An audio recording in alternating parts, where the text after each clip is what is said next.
En el K-pop hay una regla que nadie escribe, pero que todos entienden. Sonríe con educación. Mantente dentro del concepto. Sé poderosa, pero no demasiado poderosa. CL rompió esa regla antes incluso de debutar. Mucho antes de subirse a un escenario gritando I am the best, antes del delineado intenso, antes de las Fashion Weeks globales y de las entrevistas en Estados Unidos, Lee Cherin era solo una chica creciendo entre países distintos. Nacida en 1991 en Seúl, CL no creció en un solo lugar. Pasó años en Japón y en Francia, adaptándose a culturas, idiomas y expectativas diferentes. Mientras otras trainees memorizaban coreografías en un mismo estudio, CL estaba aprendiendo a existir en varios mundos a la vez. Y eso importa, porque cuando creces ajustándote todo el tiempo, o te encoges o te vuelves adaptable. CL eligió la segunda opción. A los 15 años hizo la audición para Wigeji Entertainment, una de las agencias más grandes de Corea del Sur. La historia dice que no solo mandó un demo y esperó, dicen que siguió apareciendo, insistente, decidida, un poco terca. Si el K-pop tuviera una categoría llamada ambición agresiva pero con modales, CL habría ganado. Cuando por fin debutó en 2009 como líder de Done 1, la industria no sabía muy bien qué hacer con ellas. No eran el típico grupo de idols dulces, sincronizadas y con estética de muñeca que dominaba los charts. Eran ruidosas, eran experimentales. Vestían como si la Semana de la Moda hubiera chocado con una película de ciencia ficción. Y CL no era solo una integrante, era el centro de gravedad. Carismática, feroz, un poco intimidante. Pero aquí viene lo curioso. Fuera del escenario, CL era reflexiva, tranquila y observadora. La imagen de la más mala era una versión amplificada de su confianza, pero no era falsa. Era estratégica. Canciones como Fire e I Don't Care no solo funcionaron en charts, cambiaron el tono de los girl groups, y luego llegó 2011. I am the best. Eso no era solo un título, era una declaración. En una época en la que a las idols femeninas todavía se les pedía ser tiernas o elegantes, CL se plantó en el escenario y declaró superioridad con una seguridad brutal. Fue impactante, fue adictivo, fue divisivo. Y funcionó. Pero aquí está el giro. Ser la persona más fuerte de la sala también significa convertirte en el blanco más visible. Y la visibilidad atrae presión. Porque, mientras Donne 1 dominaba, la máquina del K-pop ya estaba cambiando. Y la evolución en esa industria puede ser despiadada. CL estaba a punto de aprender algo muy duro. Tener poder sobre el escenario es una cosa. Mantener poder detrás de escena es otra. Y el siguiente capítulo de su historia ya no sería sobre dominio, sería sobre supervivencia. Si la parte 1 trataba sobre dominio, la parte 2 trata sobre expansión. Porque una vez que Donne 1 explotó, no solo se volvió exitosa, se volvió disruptiva. En una industria llena de sonrisas sincronizadas y una inocencia cuidadosamente ensayada, Donne 1 parecía haber salido de un motín de moda. Delineado pesado, siluetas experimentales, una presencia escénica que se sentía menos idol cute y más rebelión urbana. Y en el centro de todo eso, CL. No solo lideraba la coreografía, lideraba la actitud. Mientras otros grupos ofrecían dulzura pulida, CL entregaba caos controlado. Su rap era afilado, su confianza era deliberada. Y tenía algo raro en el K-pop de ese momento, fluidez internacional. Hablaba inglés con comodidad, entendía la cultura pop occidental, se movía como alguien que sabía que pertenecía a escenarios más grandes. Por eso, cuando I Am the Best se volvió viral años después en Occidente, sobre todo tras aparecer en un comercial de Microsoft, se sintió inevitable. El mundo simplemente estaba poniéndose al día con su energía. Después vino la moda. Paris Fashion Week. Primera fila, marcas de lujo. CL no solo asistía, ocupaba espacio. Los diseñadores la notaron, los editores la notaron, las cámaras la notaron. No parecía una ídol típica del K-pop, parecía una figura pop global. Y naturalmente, el siguiente paso parecía obvio. Estados Unidos. En 2014, CL firmó con Scooter Braun, el mismo manager detrás de Justin Bieber y Ariana Grande. Los titulares fueron inmediatos. CL se vuelve global. La rapera más feroz del K-pop va por Estados Unidos. Sonaba a destino, excepto que el destino no toma en cuenta los retrasos corporativos. Se adelantaron canciones, se insinuaron proyectos, se anunció un álbum debut. Y luego, silencio. Pasaron meses, luego años. Mientras los fans esperaban, las actividades grupales de 2NE1 se fueron frenando. Hubo cambios internos en la compañía. EG Entertainment empezó a moverse en otra dirección. La industria del K-pop aceleró, y quedarse quieta en ese mundo es peligroso. Y entonces llegó el golpe. En 2016, 2NE1 se disolvió, sin gran gira de despedida, sin transición larga, solo un anuncio. Para los fans fue una herida, para CL fue algo más pesado. Había construido su identidad alrededor del liderazgo, de la química grupal, de una rebeldía compartida. Y ahora estaba sola. Y ese sueño americano que alguna vez pareció expansión, empezó a sentirse como aislamiento. La ironía es brutal. La mujer que una vez gritó "I am the best", ahora estaba enfrentando incertidumbre detrás de puertas cerradas. ¿Iba demasiado adelantada a su tiempo? Era demasiado audaz, demasiado distinta para ambos mercados. Pero aquí está la cosa con CL. No se encoge cuando todo se cae, se recalibra. Y la siguiente etapa de su carrera ya no sería sobre demostrar que podía liderar un grupo, sería sobre demostrar que podía sostenerse sola. Y esta vez nadie iba a marcarle el tiempo más que ella misma. Hay un momento en la vida de toda persona poderosa en que el reflector se apaga. No porque haya fracasado, sino porque el sistema siguió adelante. Después de que 2NE1 se disolviera oficialmente en 2016, CL no solo perdió un grupo, perdió impulso. Durante años la presentaban como la líder de 2NE1. De repente, esa frase quedó suspendida en el aire. Su esperado debut en Estados Unidos con Scooter Braun se había estancado. Las promesas de álbumes se disolvieron en actualizaciones vagas. Los fans se impacientaron. La industria se volvió más ruidosa. Debutaron nuevos grupos. Las tendencias cambiaron. Y CL se quedó en silencio, demasiado silencio. Pero el silencio no significa rendición. Detrás de ese silencio había frustración. Años de música no publicada, decisiones creativas que ella no podía controlar, retrasos que no dependían de ella. Imagina saber que tienes el material, la visión, la energía, pero no el permiso. Eso no es fracaso artístico, eso es parálisis corporativa. Y para alguien que construyó su identidad sobre el dominio, ese tipo de límite golpea fuerte. En 2019, CL hizo el movimiento que lo cambió todo. Dejó YG Entertainment. Sin conferencia dramática, sin colapso público, solo un corte limpio. Y de repente, la narrativa cambió. Por primera vez desde su adolescencia, CL ya no estaba dentro de la estructura de una gran agencia. Ya no tenía que esperar aprobación. Ya no había próximamente. Ya no había calendarios controlados por otros. Era independiente. Y la independencia suena romántica, pero también da miedo. No hay red de seguridad, no hay promociones garantizadas, no hay una máquina empujando tu nombre por inercia. Solo estás tú y tu música.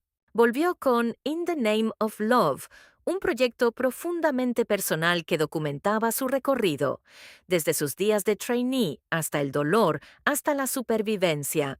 No era explosivo, no intentaba superar I am the best. Era honesto. Luego llegó Alpha en 2021, su primer álbum completo. El título no era nada sutil. Alpha, New Comeback, New Reinvention, Alpha. No se trataba de recuperar un trono, se trataba de recordarle a la gente que ella lo había construido primero. Los visuales eran potentes, la producción era precisa, la actitud seguía intacta. Pero algo había cambiado. Ya no parecía que estuviera compitiendo, parecía segura de sí misma. Y ahí está el movimiento más sutil y más inteligente. CL dejó de intentar demostrar que podía conquistar Estados Unidos, demostró que podía sostenerse sin necesitarlo. En 2022 se presentó en Coachella y reunió a 2N Eino sobre el escenario en un momento sorpresa que sacudió al público. No se promocionó, no se adelantó, simplemente pasó. Y el Internet explotó, otra vez. Pero esta vez no era viralidad absurda, era legado. CL ya no estaba persiguiendo tendencias, le estaba recordando a la industria que ella ayudó a moldearlas. De líder a solista a artista independiente, la reina no perdió la corona, la reconstruyó. Y ahora la pregunta ya no es si CL puede sobrevivir a la industria, la pregunta es si la industria puede seguirle el ritmo a alguien que se niega a hacerse pequeña. Hay algo curioso con las tendencias. Llegan con mucho ruido, dominan los timelines, y después todo el mundo olvida quién empezó primero. Para cuando los girl groups de cuarta generación comenzaron a debutar con beats pesados, coreografías agresivas, estética más oscura y esa energía que ahora todos llaman girl crush, muchos fans lo trataban como si fuera algo nuevo. Cele solo habría levantado una ceja, porque ella ya lo había hecho una década antes. En la era de Tune 1, ser feroz no era la opción por defecto para un girl group. Los conceptos tiernos mandaban en los charts. Las voces suaves y la dulzura sincronizada eran la apuesta segura. Pero CL se plantó en el escenario con cuero, delineado lo bastante afilado como para cortar vidrio, y proclamó dominio como si fuera un derecho de nacimiento. No estaba intentando verse adorable, no estaba intentando ser fácil de digerir, estaba intentando ser imposible de ignorar. Y ese plano no solo influyó en el K-pop, también influyó en la moda. La relación de CL con las marcas globales de lujo no fue casualidad. No se volvió ícono fashion solo porque llevara ropa cara. La llevaba como si fuera armadura. En Paris Fashion Week no era la invitada K-pop número 4, era CL. Primera fila, fotografiada, reconocida, no como una novedad, como presencia.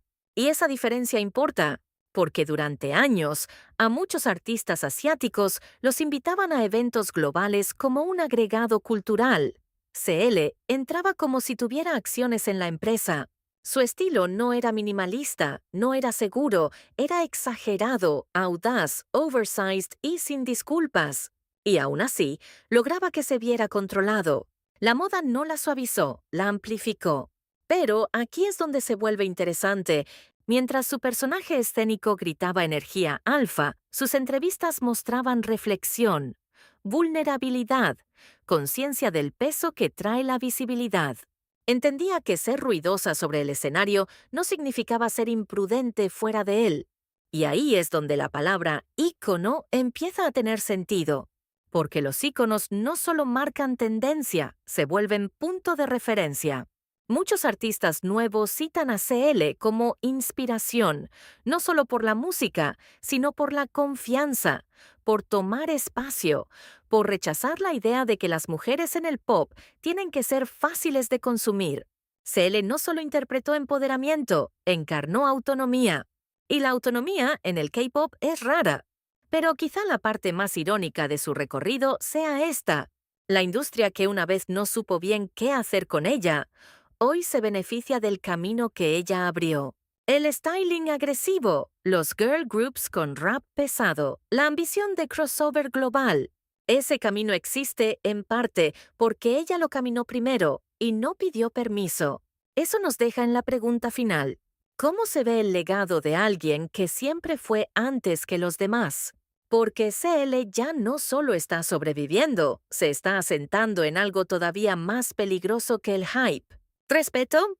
Hay algo silenciosamente revolucionario en una mujer que se niega a hacerse pequeña dentro de una industria que gana dinero conteniéndola. CL nunca fue diseñada para ser fácil de digerir. Desde el momento en que debutó, no solo actuaba, ocupaba espacio. Y el espacio, especialmente en el K-pop, está calculado.